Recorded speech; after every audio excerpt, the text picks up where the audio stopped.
आप क्या कीजिए, अगर आपके घर में छोटा बच्चा है, अपने हाथ के पीछे से उसका पेट टच करके देखें जब भी आप उसको हैंडल करते हैं फीडिंग के लिए। अगर पेट गर्म है बहुत अच्छी बात है, हाथ और पैर उसी टेम्परेचर पे गर्म होने चाहिए। कभी लगता है हाथ पैर ठंडे हैं तो प्लीज बच्चे को एक लेयर कवरिंग और पहनाएं। बच्चे को पहले 2 साल माँ का दूध बहुत जरूरी है। पहले 6 महीने सिर्फ माँ का दूध, एक्सक्लूसिवली, बाहर से कुछ भी नहीं माँ के दूध के अलावा। ये है first 6 months of life. 6 months to 12 months माँ का दूध बच्चे का 50% न्यूट्रिशन बनाता है एंड 1 to 2 years बच्चे का 1/3 मतलब 33% न्यूट्रिशन फिर भी मदर के मिल्क से आता है। मदर का milk is like liquid gold, है ना। उसमें एंटीबॉडीज है, उसमें आप फॉर्मूला मिल्क में सब कुछ बना सकते हो बट एंटीबॉडीज आप आर्टिफिशियली नहीं बना सकते। 70% बच्चों को न्यूबॉर्न जॉन्डिस होता है लेकिन सिग्निफिकेंट नहीं होता है, हल्का फुल्का होता है, जो शरीर में आरबीसीज रेड ब्लड सेल्स है उसकी ब्रेकडाउन की वजह से होता है। इसमें बहुत जरूरी है देखना कि मदर का ब्लड ग्रुप क्या है। अगर मदर का ब्लड ग्रुप नेगेटिव है और फादर का ब्लड ग्रुप पॉजिटिव है और बच्चे का ब्लड ग्रुप पॉजिटिव है तो ये बच्चे को एट रिस्क डालता है 20%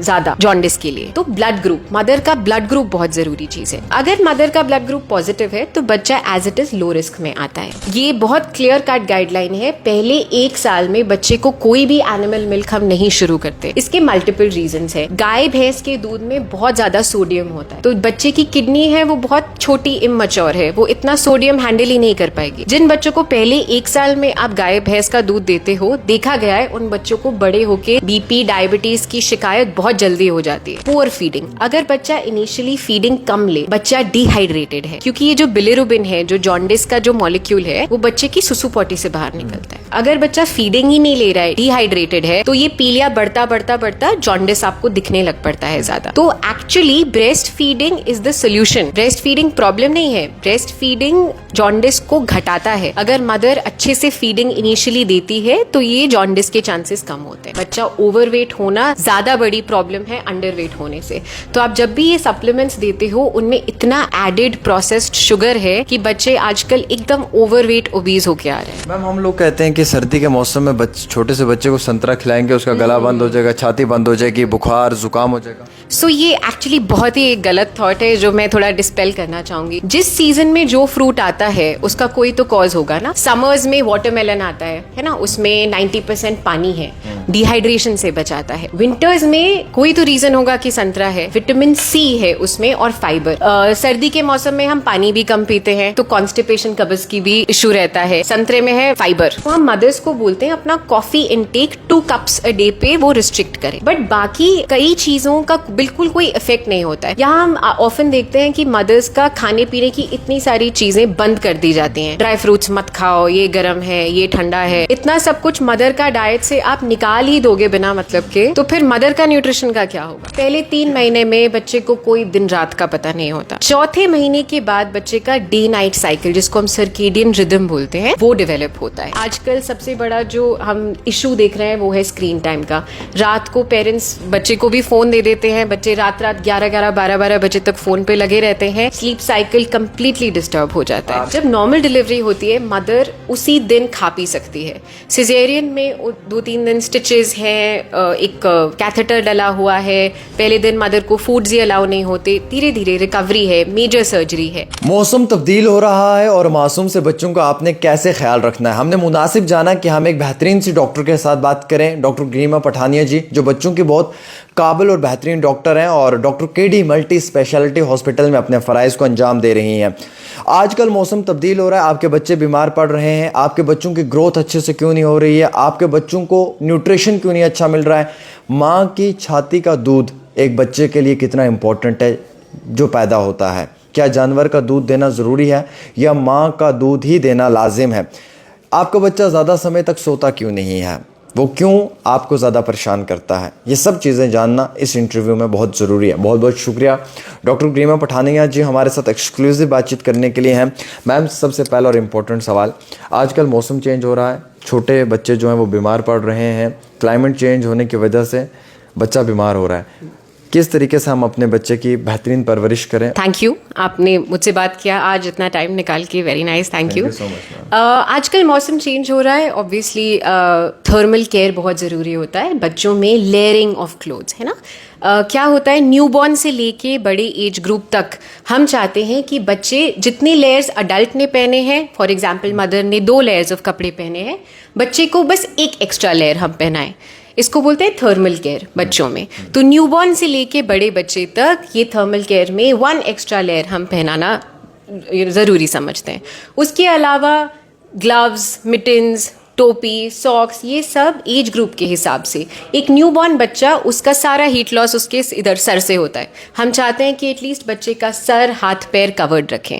आप क्या कीजिए, अगर आपके घर में छोटा बच्चा है, अपने हाथ के पीछे से उसका पेट टच करके देखें जब भी आप उसको हैंडल करते हैं फीडिंग के लिए।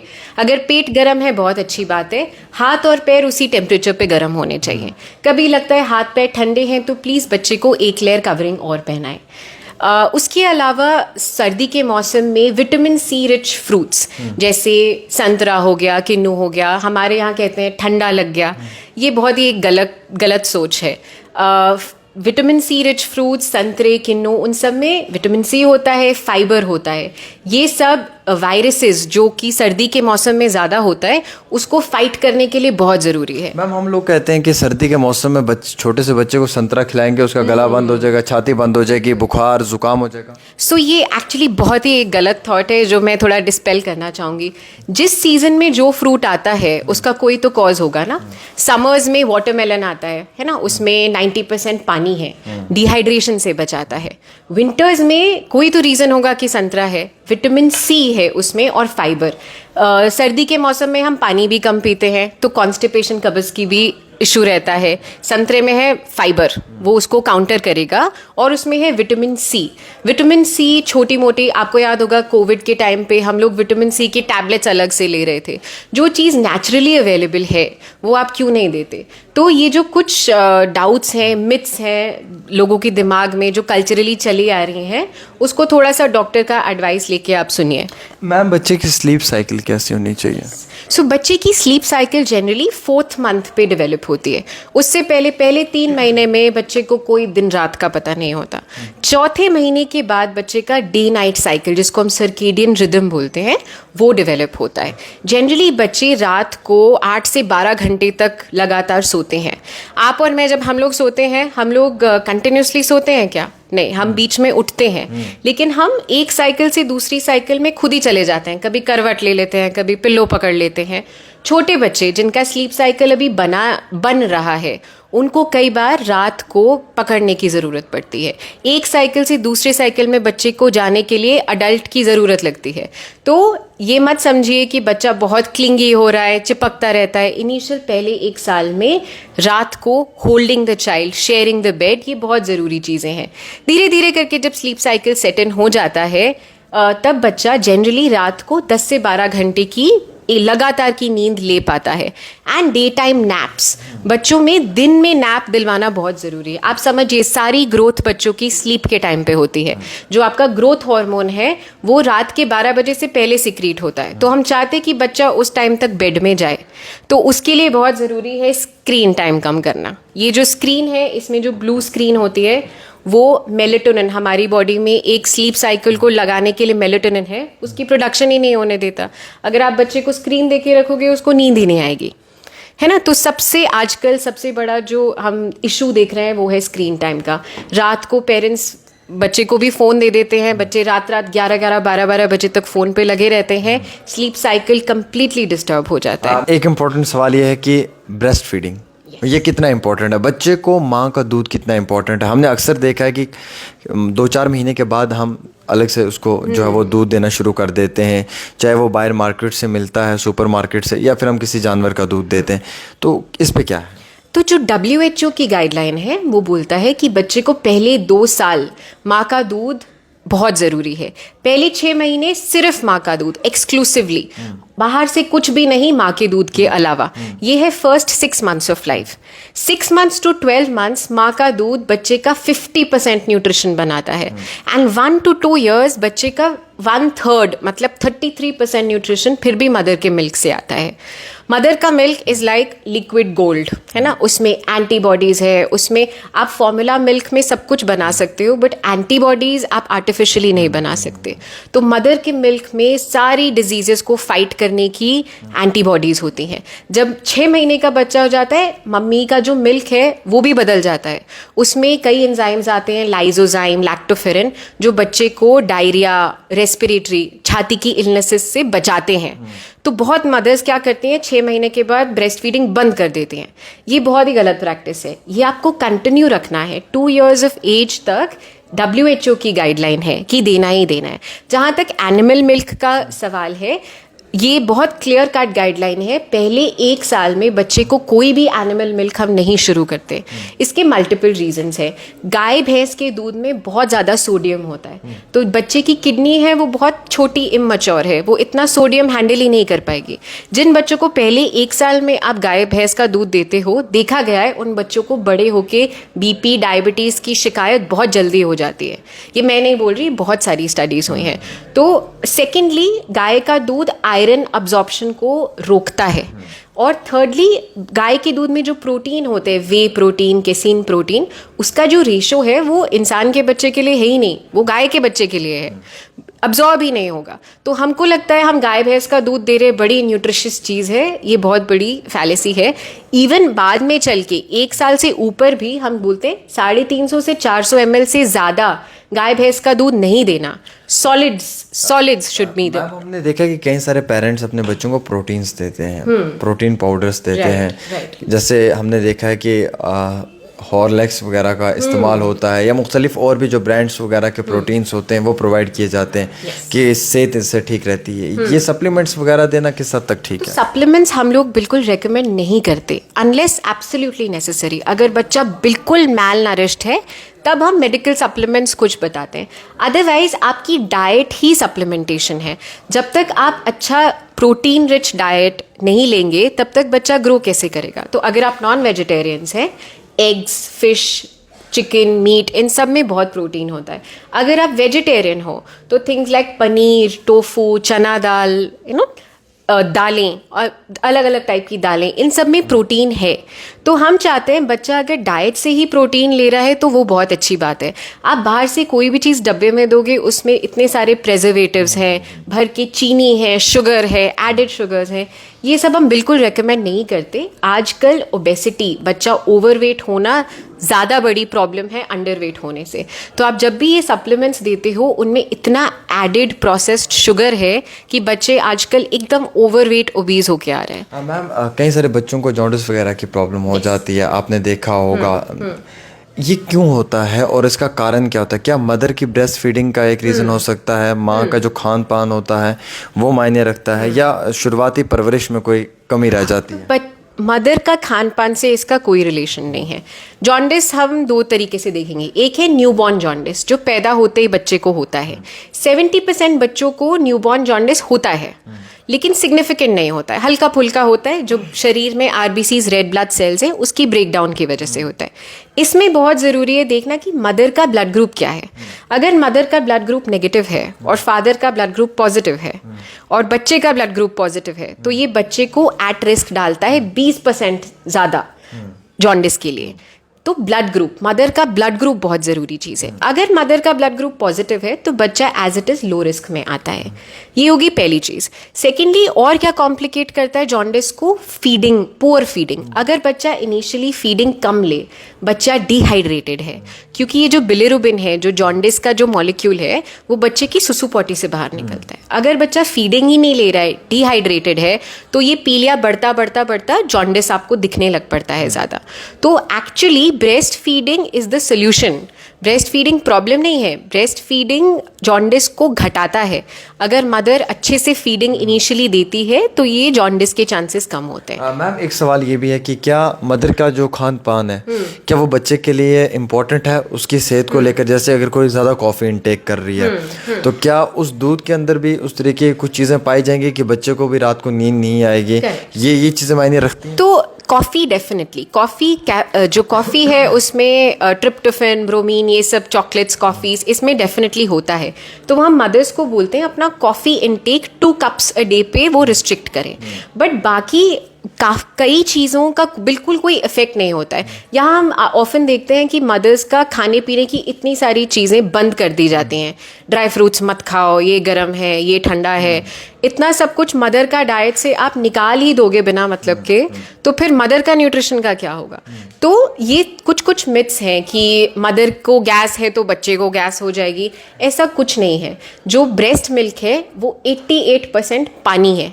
तो अगर मदर पानी अच्छे से पी रही है, हाइड्रेटेड है, एक फुल नरिश्ड अच्छी डाइट ले रही है, कोई फर्क नहीं पड़ता है। सिर्फ कुछ कुछ मेडिसिन हैं जो ब्रेस्ट मिल्क से जाती हैं, जो हम मदर को हमेशा केयरफुली देते हैं।